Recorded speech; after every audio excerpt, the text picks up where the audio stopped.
Hello बच्चों, धुरंधर series के अंदर बच्चों अपन 12th क्लास का अपना अगला चैप्टर जो है वो जेनेटिक्स वाली यूनिट का principle of inheritance and variation उसके बारे में बात कर रहे हैं बच्चों। ठीक है, तो देखो बच्चों, जेनेटिक्स जो होती है वो क्या होती है। Genetics deals with the inheritance of characters from parent two of springs. ठीक है, और ये जो प्रोसेस है, कैरेक्टर्स पास होने की जो प्रोसेस है उसको अपन बोल रहे हैं हेरिडिटी या अनुवांशिकी। ठीक है, हेरिडिटी या अनुवांशिकी का मतलब है passing of characters from parent two of spring. Parent two of spring जो कैरेक्टर्स पास हो रहे हैं बच्चों उसको बोल रहे हैं अपन अनुवांशिकी। ठीक है बच्चों, इसके साथ साथ जो वेरिएशन आता है, यानी वेरिएशन यानी विविधता क्यों आती है बच्चों। वेरिएशन आता है पेरेंट टू ऑफ स्प्रिंग्स में, वो उसके आइडेंटिकल नहीं होते हैं, सिमिलर होते हैं बच्चों। वो आ रहा है क्रॉसिंग ओवर और म्यूटेशन की वजह से, तो इसको भी अपन इसमें पढ़ते हैं जेनेटिक्स में। सिंपल सी बात है बच्चों, जीन से बना है जेनेटिक्स। जेनेटिक्स का मतलब है स्टडी ऑफ जीन्स। ठीक है, और सबसे पहले जब जेनेटिक्स पर वर्क किया वो किसने किया, मेंडल ने, मेंडल साहब ने किया बच्चों। ठीक है, मेंडल साहब का जन्म हुआ 1822 में। इन्होंने एक्सपेरिमेंट किया अपने 1856 से 63, 7 साल तक। ठीक है, तो इनको फादर ऑफ जेनेटिक्स बोला जाता है बच्चों। क्या बोला जाता है, फादर ऑफ जेनेटिक्स बोला जाता है। क्या बोला जाता है इनको, फादर ऑफ जेनेटिक्स बोला जाता है।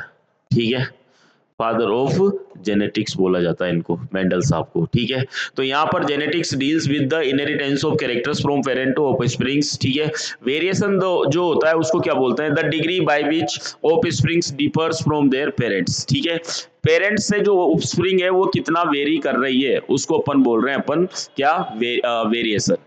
ठीक है बच्चों, मतलब जो पेरेंट्स होते हैं उसकी आइडेंटिकल को भी बच्चा नहीं हो रहा है। क्यों नहीं हो रहा है, क्योंकि एक तो दो पेरेंट्स का इन्वॉल्वमेंट है बच्चों। अगर सेक्सुअल रिप्रोडक्शन की बात करें तो half number of chromosomes father से आ रहे हैं, half number of chromosomes mother से आ रहा है, तो दोनों पेरेंट्स का इन्वॉल्वमेंट है। तो एज इट इज ना तो फादर या ना मदर को रिसेंबल करेगा, बोथ ऑफ कैरेक्टर्स उसमें बच्चे में होंगे।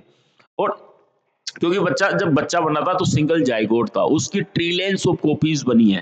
ठीक है, तो क्या होगा बच्चों, हर सेल डिवीजन के ड्यूरिंग जो सेल्स नंबर बढ़ा है, ट्रिलियंस में बढ़ गया है, तो उसका जो नंबर है वो हर बार बढ़ा है, तो उसमें हर बार डीएनए का रेप्लिकेशन हुआ है। तो डीएनए के रेप्लिकेशन के ड्यूरिंग 100% एक्यूरेसी नहीं हुई है बच्चों।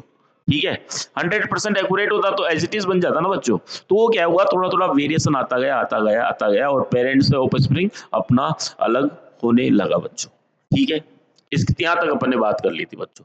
इसके बाद अपन बात कर रहे हैं आगे कि जीन क्या होता है बच्चों। तो जीन जो होता है is a functional segment of DNA which code for any type of protein, that protein controls the characters और ट्रेट्स ऑफ अ ह्यूमन या फिर एनी टाइप ऑफ एनिमल्स या प्लांट। ठीक है बच्चों, तो यही प्रोटीन जो है ना वो कंट्रोल करता है, क्या करता है, कंट्रोल करता है ट्रेट्स को और कैरेक्टर्स को। ठीक है, तो जीन जो है वो एक फंक्शनल यूनिट है। ठीक है, इसके बारे में अपन ने पढ़ा। यूनिट ऑफ हेरिडिटी भी बोलते हैं इसको अपन बच्चों, यूनिट ऑफ हेरिडिटी भी बोलते हैं इसको। ठीक है, और जीन जो होता है बच्चों ये केमिकली डीएनए होता है। क्या होता है बच्चों, केमिकली डीएनए होता है बच्चों। जीन डीएनए का ही पार्ट है, डीएनए का फंक्शनल सेगमेंट है ये। दो it occurs in pairs, in pairs इसकी दो फॉर्म्स होती हैं। ठीक है, पेयर्स जोड़े में होता है, यानी कि एलिल्स, एक जीन के दो एलील्स, यानी मल्टीपल एलील्स भी हो सकते हैं लेकिन मोस्टली दो एलील्स होते हैं। कॉन्ट्रास्टिंग बी प्रियासी, अलग अलग दो एलील्स होते हैं। ठीक है, एलील्स दो अलग अलग होते हैं। ठीक है, तो इसमें अपन बात करें तो डीएनए का सेगमेंट है made up of nucleic acid which controls traits. ठीक है, होमोलोगस पेयर ऑफ क्रोमोसोम्स की बात करें बच्चों तो होमोलोगस क्या होता है। होमोलोगस का मतलब है बच्चों कि जैसे मैं ये बताऊं कि ये मान लो ये एक पेयर है क्रोमोसोम्स का, एक सिंगल सिंगल क्रोमोसोम है। ठीक है, सिंगल क्रोमोसोम के साथ जो है दूसरा एक दूसरा क्रोमोसोम्स आ गया इस तरीके से, ये इसका बिल्कुल एज इट इज कॉपी है ना, ये देख ये पूरा एज इट इज। तो इस तरीके के दो क्रोमोसोम्स, जैसे मान लो एक सिंगल क्रोमोसोम मदर से है और एक फादर से है, तो कंबाइंड होंगे ना वो, तो जो जो होमोलोगस होंगे वो आपस में इस तरीके से कंबाइंड हो जाएंगे स्ट्रक्चर वाले, तो ये होमोलोगस क्रोमोसोम्स हो गए बच्चों। ठीक है, होमोलोगस क्रोमोसोम है, तो जैसे ये एक क्रोमोसोम्स बनाया मैंने, ये होमोलोगस क्रोमोसोम्स ये बनाया मैंने एक पेयर क्रोमोसोम का। अब यहाँ पे इस पे हाइट का जीन है, तो ये कैपिटल टी हो सकता है, स्मॉल टी हो सकता है, एज इट इज। दूसरा जो क्रोमोसोम्स दूसरे पेरेंट से आया तो उसमें यहाँ पर भी हाइट का या फिर यहाँ पर हाइट का जीन होगा, जैसे कि ये भी कैपिटल टी या स्मॉल टी कोई सा भी हो सकता है। तो ये कंपेयरिंग करेंगे बच्चों, इनको बोलते हैं अपन होमोलोगस पेयर ऑफ क्रोमोसोम्स। ठीक है, इसके बाद अपन बात करें यहाँ पर कि जेनेटिक्स के बारे में मेंडल्स का क्या कंट्रीब्यूशन था, तो उसकी बात करें तो मेंडेलियन जेनेटिक्स की बात करते हैं इसके बाद बच्चों। किसकी? मेंडेलियन जेनेटिक्स की बात करते हैं। ठीक है, मेंडेलियन जेनेटिक्स की बात करते हैं बच्चों। ठीक है, मेंडेलियन जेनेटिक्स की बात करें अपन तो मेंडेलियन जेनेटिक्स की बात करें अपन तो मेंडल साहब क्या बोलते थे जेनेटिक्स को लेकर? मेंडल साहब बोलते थे कि डिटेल्स ऑफ मेंडल, वैसे मेंडल का जन्म जो है बच्चों 1822 में जो है वो हो गया था बच्चों। ठीक है, ऑस्ट्रिया में एक सिलिसियन विलेज था, सिलिसियन विलेज जो था वहां पर हुआ। फिर उसके बाद वो आगे पढ़ने के लिए कहाँ गए? University of Vienna, Vienna university गए। ठीक है, वहां से वापस पढ़ के आए और एक स्कूल में पढ़ाने लग गए, मोन्स्टेरी बोलते हैं वहां पर। ठीक है, फिर वहां पर ही उन्होंने जो है अपने एक्सपेरिमेंटल एक गार्डन था उसमें वहां पर अपने एक्सपेरिमेंट किए गार्डन में। ये चर्च में पादरी भी थे बच्चों। ठीक है, चर्च के अंदर। ठीक है, तो ये सब मेंडल्स के बारे में था। ठीक है, details of Mendel to be remember, जो याद करनी है आपको कि मेंडल ने जो डिटेल्स क्या क्या थी उसकी, भाई इसका वर्क जो था वो कब था, मेंडल ने जो वर्क किया, एक्सपेरिमेंट्स जो किए, मेंडल्स के जो एक्सपेरिमेंट थे बच्चों उनको बोलते हैं अपन हाइब्रिडाइजेशन एक्सपेरिमेंट। क्या बोलते हैं इनको? Hybridization experiment. ठीक है, हाइब्रिडाइजेशन एक्सपेरिमेंट, हाइब्रिडाइजेशन एक्सपेरिमेंट बोलते हैं इनको बच्चों। ठीक है, हाइब्रिडाइजेशन एक्सपेरिमेंट बोलते हैं इनको। ठीक है, इसके साथ ही बच्चों जो है इनमें बात करें अपन हाइब्रिडाइजेशन एक्सपेरिमेंट कब किया था इन्होंने? 1856 से 63 के बीच 7 साल तक किए थे इन्होंने, 7 ईयर्स तक किए थे बच्चों। ठीक है, 7 ईयर्स तक इन्होंने एक्सपेरिमेंट किए थे बच्चों। ठीक है, 7 ईयर्स तक इन्होंने अपने एक्सपेरिमेंट किए थे और जो किस पे किए? पी प्लांट पर, जिसका नाम था पाइसम सेटाइवम। ठीक है, पी प्लांट जो था उसका नाम था पाइसम सेटाइवम। क्या नाम था बच्चों? Pisum sativum, sativum, Pisum sativum P plant का नाम था बच्चों, ये इसका साइंटिफिक नेम है। ठीक है, लेकिन उस टाइम पर इनके काम को इतनी प्रसिद्धि नहीं मिली। इनका काम जो है बाद में प्रसिद्ध हुआ, आफ्टर इनका जो काम है रीडिस्कवर्ड हुआ। ठीक है, रीडिस्कवर्ड हुआ बाद में। कब हुआ बच्चों? यहाँ पर 1900 में हुआ। 3 साइंटिस्ट ने इनके काम को रीडिस्कवर्ड किया। कार्ल कोरेंस जो है वो हो गया। ठीक है, कार्ल कोरेंस के अलावा ह्यूगो डी वरीज हो गया, ह्यूगो डी वरीज हो गया, ह्यूगो डी वरीज हो गया और Carl Correns, Hugo de Vries और इसके साथ साथ टी शेरमार्क हो गया, टी शेरमार्क। ठीक है, इन तीनों साइंटिस्टों ने मेंडल के बारे में फिर आगे बताना शुरू किया कि यार मेंडल साहब जो बोलते थे ये इंडिपेंडेंटली वर्क कर रहे थे अपना अपना, लेकिन इनको पता लगा कि यार जो चीजें अपन आज पढ़ रहे हैं वो पहले मेंडल साहब कितना ही पहले बता के छोड़ गए हैं। ठीक है, कितने पहले मेंडल साहब ने बता दिया, तो उनके काम को इन्होंने रिडिस्कवर किया बच्चों। ठीक है, अब मेंडल का जो परफॉर्म्ड एक्सपेरिमेंट था वो हाइब्रिडाइजेशन एक्सपेरिमेंट था। तो उसमें वो क्या स्टेप्स थी उनकी? सर सबसे पहले वो क्या करते थे? वो ट्रू ब्रीडिंग वेराइटी लेते थे। ठीक है, क्या करते थे? ट्रू ब्रीडिंग वेराइटी हमेशा चूज करते थे, ट्रू ब्रीडिंग वेराइटी चूज करते थे। फिर उनके बीच में क्रॉस करवाते थे। क्या करवाते थे? क्रॉस। और उनके जो रिजल्ट्स आते थे बच्चों उन रिजल्ट्स के बेसिस पर क्या निकालते थे? कंक्लूजन्स निकालते थे। ठीक है, कंक्लूजन्स निकालते थे बच्चों। कंक्लूजन के बेसिस पर क्या बनते थे? लॉज बनते थे बच्चों। ठीक है, और लॉज बनाए थे उन्होंने। ठीक है, तो ट्रू ब्रीडिंग वेराइटी का मतलब है या होमोजाइगस कंडीशन, ऐसी कंडीशन प्योर होमोजाइगस कंडीशन होती थी बच्चों। ठीक है, तो इन्होंने अपनी जो है ना ट्रू ब्रीडिंग वैरायटी कितनी ली? इन्होंने 14 ट्रू ब्रीडिंग वैरायटी चूज की थी बच्चों। 14 ट्रू ब्रीडिंग वैरायटी का मतलब था कि इन्होंने 7 कैरेक्टर्स के बच्चों 7 कैरेक्टर्स के 14 ट्रेड्स, 7 कैरेक्टर्स के 14 ट्रेड्स, 14 ट्रेड्स में आ जाता है। 7 कैरेक्टर्स के 14 ट्रेड्स का मतलब है कि यहाँ पर 7 डोमिनेंट थे और 7 जो थे वो रिसेसिव थे बच्चों। डोमिनेंट और रिसेसिव में जो डिफरेंस था वो था क्या? डोमिनेंट का मतलब है प्रभावी। ठीक है, और रिसेसिव का मतलब है अप्रभावी। ठीक है बच्चों, अप्रभावी। डोमिनेंट और ये जो है रिसेसिव में दोनों में डिफरेंस था। क्रॉस करवाया जाया है इन्होंने। ठीक है, तो क्रॉस करवाया, जैसे टोल और टोल के बीच करवाया, इधर शॉर्ट और शॉर्ट के बीच करवाया, तो फिर F1 जनरेशन मिलती थी इनको, तो ये कैपिटल टी और स्मॉल टी। फिर F1 जनरेशन की इन्होंने सेल्फिंग करवाई बच्चों। सेल्फिंग करवाने के बाद यहाँ पर इनको फिर अलग टाइप का F2 जनरेशन में अलग सीन देखने को मिला जिसका रेशियो 3:1 था। ठीक है, मतलब ये सेल्फिंग करवाते थे आपस में। क्या करवाते थे? सेल्फिंग करवाते थे। ठीक है, तो ये इनके क्रॉस के बारे में, ये इनकी अपन ने देखा। 7 कैरेक्टर्स के बारे में अपन से पूछा जा सकता है तो उसके बारे में बात करेंगे। इसके बाद इसके रिजल्ट्स और इनके कंक्लूजन्स जो थे बच्चों, उनके बेस पर जो लॉज बने थे उनको देखेंगे बच्चों, ठीक है। इसके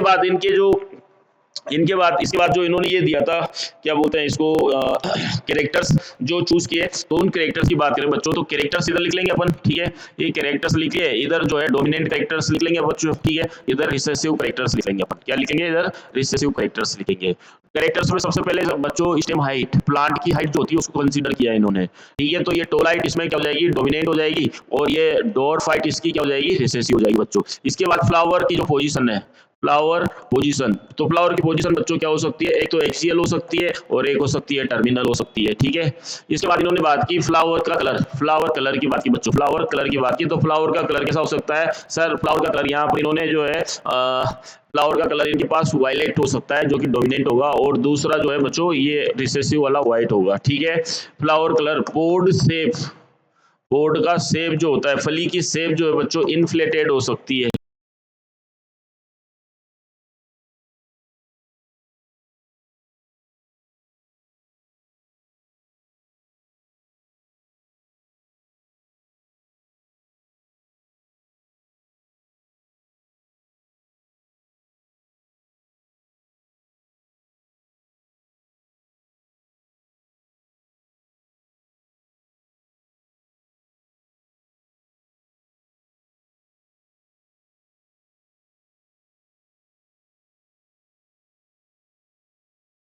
इन्फ्लेटेड हो सकती है, और यहाँ पर क्या हो सकती है, कॉन्स्ट्रिक्टेड हो सकती है, कॉन्स्ट्रिक्टेड हो सकती है, ठीक है, फूली हुई या मुरझाई हुई हो सकती है, ठीक है। पोड कलर देखो बच्चों, पोड कलर जो है यहाँ पर पोड का जो कलर है वो पीला डोमिनेंट है, ठीक है, पीला डोमिनेंट है, और यहाँ पर सॉरी बच्चों ये जो है ग्रीन, एक बार अपन इसको पोड कलर जो है, पोड कलर यहाँ पे ग्रीन वाला डोमिनेंट होगा बच्चों, ठीक है, ग्रीन जो है डोमिनेंट है और ये पीला है। यहाँ पर तुम्हें भी कंफ्यूजन हो सकता है बच्चों, थोड़ा सा मुझे हुआ, ठीक है। एक्चुअल में ये सीड का जो कलर होता है वो पीला वाला डोमिनेंट होता है, ठीक है, और ये ग्रीन जो है ना रिसेसिव होता है, थोड़ा कंफ्यूजन ना रखे बच्चों यहाँ पे, ठीक है। और सीड कलर हो गया, और सीड का शेप, सीड शेप, तो इस तरीके से यहाँ पर सीड शेप राउंड हो सकता है, और दूसरा रिंकल्ड हो सकता है, ठीक है, रिंकल्ड हो सकता है, ठीक है, ये है बच्चों, ठीक है। तो ये 7 कैरेक्टर्स जो है वो इस तरीके से देखने को मिले बच्चों, ठीक है। इसके बाद अपन आगे बढ़ते हैं बच्चों, ठीक है। इन्होंने इनहेरिटेंस ऑफ वन जीन करवाया, सबसे पहले क्या करवाया बच्चों, इनहेरिटेंस ऑफ वन जीन, ठीक है। इनहेरिटेंस ऑफ वन जीन के थ्रू इन्होंने क्या किया sir, inheritance of one gene के थ्रू इन्होंने 2 रूल्स दिए। इन्होंने क्या किया सर, एक प्लांट लिया टोल प्लांट कैपिटल टी, और लिया एक डॉर्फ प्लांट, ठीक है, डॉर्फ प्लांट स्मॉल टी, तो आपको पता है ये मेंडल साहब ट्रू ब्रीडिंग वैरायटी लेते थे, कहने का मतलब दोनों होमोजाइगस कंडीशन में लेते थे।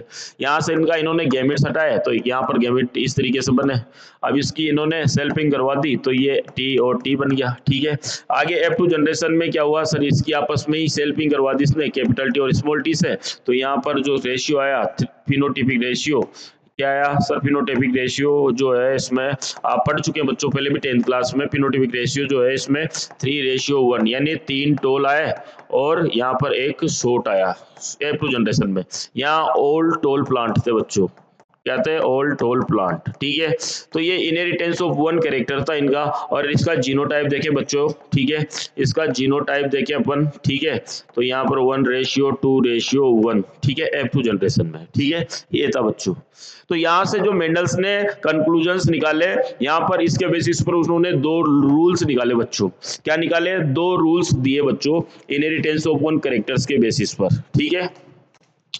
फर्स्ट लॉ ये बोलता है based on experiments, law of dominance, और दूसरा लॉ ऑफ सेग्रीगेशंस। तो मेंडल्स ने यहाँ से 2 लॉज दिए, ठीक है, मेंडल्स लॉज, वैसे टोटल इनके 3 नियम है, लेकिन यहाँ से फर्स्ट लॉ जो बोलता है उसके बेस पर इन्होंने जो इनहेरिटेंस ऑफ वन जीन है उसके बेस पर सिर्फ 2 लॉ दिए, ठीक है। फिर डायहाइब्रिड क्रॉस को करके इन्होंने थर्ड वाला अपना रूल दिया, ठीक है, लॉ दिया बच्चों, ठीक है। फर्स्ट लॉ क्या बोलता है, इसको बोलते हैं अपन लॉ ऑफ डोमिनेंस बच्चों, लॉ ऑफ डोमिनेंस, ठीक है। सेकेंड वाला जो है बच्चों उसको बोलते हैं लॉ ऑफ डोमिनेंस, ठीक है, लॉ ऑफ डोमिनेंस बोलते हैं इसको, ठीक है।